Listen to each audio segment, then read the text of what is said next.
नमस्कार दोस्तों, राधे राधे, जय श्री कृष्णा। मेरे YouTube चैनल में आपका बहुत बहुत स्वागत है।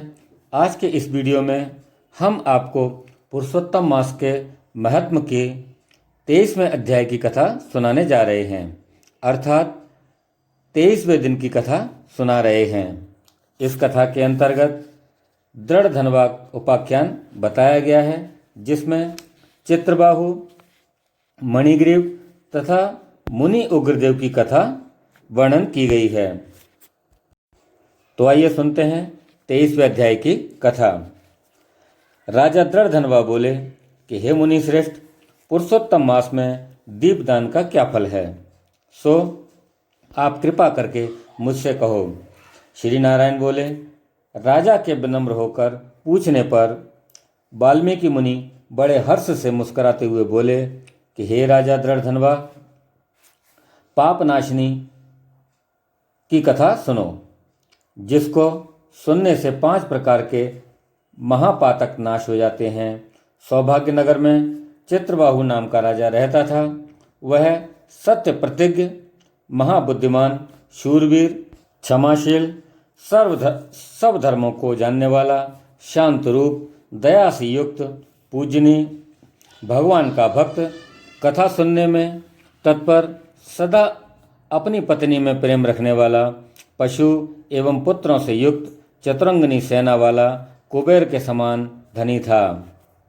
उसकी 64 कलाओं से युक्त पवित्र पतिव्रता स्त्री, महाभाग भाग्यवान, भगवत भक्ति में रहने वाली चंद्रकला नाम की रानी थी। उस चंद्रकला रानी के साथ राजा पृथ्वी के सुख भोगता था। वह श्री कृष्ण के अतिरिक्त दूसरे देवता को नहीं जानता था। एक दिन राजा चित्रबाहु ने मुनि श्रेष्ठ अगस्त मुनि को दूर से ही आते देख दंडवत प्रणाम किया और उनकी पूजा करके भक्ति सहित आसन बिछाकर मुनिवर के आगे बैठ गया तथा विनय पूर्वक बोला कि आज मेरा जन्म सफल हुआ है, आज मेरा राज्य और महल सफल हुआ है, जो आप श्री कृष्ण के सेवक मेरे भवन में पधारे हैं। आज आपके दर्शन से मैं पापों से छूट गया हूँ, अतः हाथी, रथ, घोड़ों, पैदल सेना सहित राज्य आपकी भेंट है। हे मुनि श्रेष्ठ, आप वैष्णव हो, इससे मैंने सब कुछ आपको दिया है, क्योंकि वैष्णव को दिया हुआ घोड़ा दान भी सुमेर पर्वत के समान हो जाता है। जो पुरुष दिन भर में कौड़ी भर शाक अथवा उत्तम अन्न वैष्णव ब्राह्मण को नहीं देता है, उसका वह दिन निष्फल हो जाता है। ऐसा वेद वेत्ताओं का कहना है कि जो कोई ब्राह्मण आदि विष्णु भक्त हों, वे पूजने योग्य हैं। उनका वाणी, मन और कर्म से सत्कार करना चाहिए। ऐसा ऋषि गर्गाचार्य, गौतम और मुनि सुमंत ने मुझसे कहा है। जब तक सूर्य उदय न हो तब तक तारों की छटा रहती है। इसी प्रकार जब तक वैष्णव विप्र नहीं आवें तब तक अन्य ब्राह्मणों की छटा रहती है। अगस्त्य जी बोले कि हे चित्रबाहु, तू सब प्रकार से धन्य है, तेरी यह सब प्रजा भी धन्य है, जो तुम जैसे वैष्णव प्रजा की रक्षा करने वाले हो। जिस राज्य का राजा हरि भक्त ना हो, उस राज्य में नहीं रहना चाहिए। इसलिए वैष्णव रहित राज्य में रहने से वन में रहना अच्छा है। जैसे नेत्रहीन शरीर, पति के बिना स्त्री और निरक्षर ब्राह्मण निंदनीय है, वैसे ही वैष्णव रहित देश निंदनीय है। जैसे दांत बिना हाथी, पंख बिना पक्षी और दसवीं विद्या द्वादशी यानी कि एकादशी की स्थिति होती है, वैसे ही वैष्णव बिना राज्य है।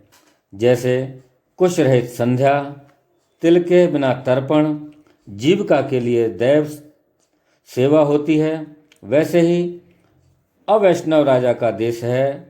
जैसे केस संवारने वाली विधवा स्त्री, स्नान रहित व्रत करने वाला और ब्राह्मणी से संभोग करने वाला शूद्र निंदनीय है, वैसे ही वैष्णव बिना राज्य है। विद्वानों ने राजा वही कहा है जो श्री कृष्ण भगवान के चरणों का आश्रित हो, उसी का राज दिन प्रतिदिन बढ़ता है और उसी की प्रजा सुख भोगती है। हे राजन, आपके दर्शन से मेरी दृष्टि सफल हो गई। आपके साथ वार्तालाप करने से आज मेरी वाणी सफल हो गई। आपके साथ बैठकर मेरा मन गदगद हो गया है और हे राजन, मेरी आज्ञा है, अब इस राज्य का शासन तुम करो।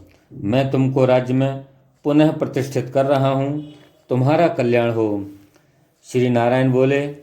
इस प्रकार कहकर चलने की इच्छा करने वाले अगस्त्य जी को राजा चित्रबाहु की पतिव्रता पटरानी ने परम भक्ति पूर्वक प्रणाम किया। इस पर अगस्त्य जी बोले कि हे शुभे, तू सदा सौभाग्यवती हो और भक्ति पूर्वक पति की सेवा करती रहे। श्री कृष्ण भगवान में तेरी दृढ़ भक्ति हो, ऐसा आशीर्वाद देते हुए मुनि से विनय पूर्वक राजा सिर नवाकर हाथ जोड़कर फिर बोला कि हे महर्षि, मुझे अपार धन, अकंटक राज्य और पतिव्रता स्त्री किन सुकर्मों से प्राप्त हुई है, सो हे विप्रेंद्र, यह सब मुझे बतलाइए। मैं आपकी शरण में आया हूँ। हाथ के दर्पण की भांति आप त्रिकालदर्शी हो। श्री नारायण बोले। इस प्रकार राजा का प्रश्न सुनकर मुनि श्रेष्ठ अगस्त्य जी एकाग्रचित होकर बोले कि मैंने तेरे पूर्व जन्मों का सब चरित्र देख लिया है, वह सब प्राचीन इतिहास कहता हूँ। तू सुंदर चमत्कारपुर में मणिग्रीव नाम से शूद्र जाति में पैदा हुआ था तथा हिंसक जीव हिंसक था, अर्थात जीव को मारने वाला था। नास्तिक, दुष्चरित्र, पर स्त्रियों को हरने वाला, बुरे विचारों वाला तथा अशिष्ट था। तेरी यह सुंदर स्त्री पूर्व जन्म में तेरी भार्या थी। यह मन, कर्म, वचन से पति की सेवा में लीन रहती थी। यह पतिव्रता महाभाग्यशाली धर्मात्मा तेरे ऊपर कभी भी दुष्ट भाव नहीं रखती थी। तुझ कुकर्मी को तेरी जाति के अन्य भाई बंधुओं ने त्याग दिया था और राजा ने क्रोधित होकर तेरा सब वैभव छीन लिया था। बचा हुआ जाति के लोगों ने छीन लिया। संपत्ति के चले जाने पर तुझे बड़ी भारी धन की इच्छा हुई, किंतु निर्धन होने पर भी तुझको तेरी इस पतिव्रता स्त्री ने नहीं त्यागा। इस प्रकार भाई बंधुओं से तिरस्कृत होकर तू निर्जन वन में चला गया। हे महीपते, उस वन में तू अनेक पशुओं को मारकर अपनी स्त्री सहित जीवन निर्वाह करता रहा।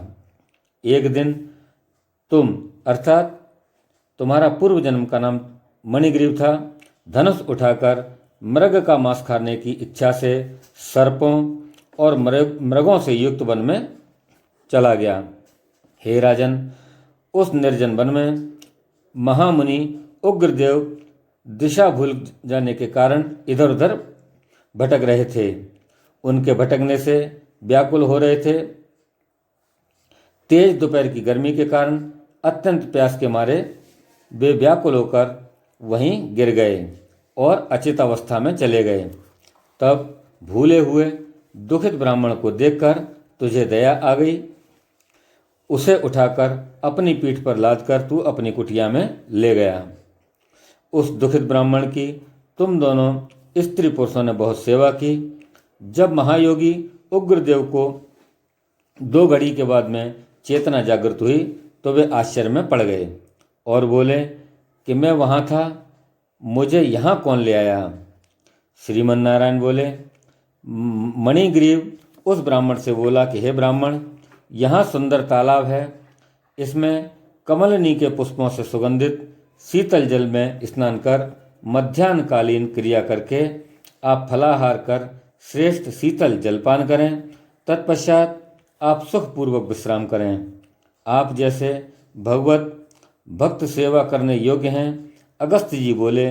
तब उग्रदेव श्रम रहित चैतन्य होकर मणिग्रीव की बात सुनकर प्यास की बेचैनी के मारे उठ बैठे तथा उग्रदेव मणिग्रीव की भुजा पकड़कर तालाब के किनारे चले गए और बट वृक्ष से शोभित उसके तट पर बैठ गए। ब्राह्मण ने बड़ की छाया में क्षण मात्र विश्राम करके स्नान किया और नित्य कर्म करने के बाद वसुदेव का पूजन किया। फिर उग्रदेव ने देव पितरों को तर्पण करके शीतल जल पिया। तत्पश्चात बड़ की जड़ के पास बैठ गए। मणिग्रीव मुनि श्रेष्ठ को नमस्कार करके सत्कार करने के लिए विनयपूर्वक बोला कि हे ब्राह्मण, आप मेरे उद्धार के लिए मेरे आश्रम में आए हैं। इस तरह आपके दर्शन से मेरे सब पाप नाश हो गए। फिर मणिग्रीव ने बड़े प्रेम से अपनी स्त्री से कहा कि हे सुंदरी, जो आश्रम में स्वादिष्ट पके हुए आम्र आदि के फल हों उनको जल्दी लाओ, देर मत करो। और भी जो कुछ हो, कंदमूल फल इत्यादि, उनको भी ले आओ। अपने पति के ऐसे वचन सुनकर सुंदरी ने आम के फल और कंदादि वहाँ लाकर बड़े हर्ष से ब्राह्मण के आगे रख दिए। मणिग्रीव फिर मुनि श्रेष्ठ से बोला कि हे ब्राह्मण, फलों को अंगीकार कर आप हम दोनों स्त्री पुरुषों को कृतार्थ करें। उग्रदेव बोले, अरे भाई, मैं तुमको नहीं जानता हूँ कि तुम कौन हो, अतः तुम पहले मुझे अपना परिचय दो, क्योंकि बुद्धिमान ब्राह्मण बिना जाने किसी का कुछ नहीं खाते। मणिग्रीव बोला, हे द्विज शार्दुल, मैं जाति और भाई बांधवों से त्यागा हुआ मणिग्रीव नाम का शूद्र हूँ। उग्रदेव शूद्र के ऐसे वचन सुनकर प्रसन्न हुए तथा फलाहार करके फिर जल पिया। तत्पश्चात सुख से बैठे ब्राह्मण के दोनों चरणों को अपनी गोद में रखकर मणिग्रीव दबाता हुआ बोला कि हे मुनिश्रेष्ठ, इस निर्जन और भयावने दुष्ट हिंसक व्याघ्रादि से युक्त वन में होकर आपको कहाँ जाना है। इस पर उग्रदेव जी बोले कि हे शूद्र, मैं ब्राह्मण हूँ, प्रयाग जाना चाहता हूँ। इस समय अनजाने से इस महाभयंकर वन में भटक गया और वहाँ प्यास की बेचैनी हुई और थकान के कारण मैं मरणासन्न हो गया। मुझको तूने जीवन दान दिया है, अतः बताओ मैं तुझे क्या दूं। हे मणिग्रीव, तुम दोनों स्त्री पुरुष ने वन का आश्रय क्यों लिया है, सो मुझे बताओ, वह दुख मैं दूर करूंगा। तब अगस्त्य जी बोले कि इस प्रकार उग्रदेव के मनोहर वचन सुनकर अपनी स्त्री के सामने ही मुनीश्वर की प्रार्थना कर दरिद्रता रूपी समुद्र से तरने के लिए मणिग्रीव अपने किए हुए कर्मों का फल वर्णन करने लगा। बोलिए श्री पुरुषोत्तम भगवान की जय, बोलिए कृष्ण भगवान की जय, बोलिए श्री वृंदावन बिहारी लाल की जय। दोस्तों, आपको कैसी लगी हमारी यह कथा? आप हमें कमेंट बॉक्स में जाकर राधे राधे लिखकर हमें अवश्य बताएं और हमारे इस वीडियो को लाइक करें, शेयर करें तथा हमारे चैनल को सब्सक्राइब अवश्य करें। धन्यवाद।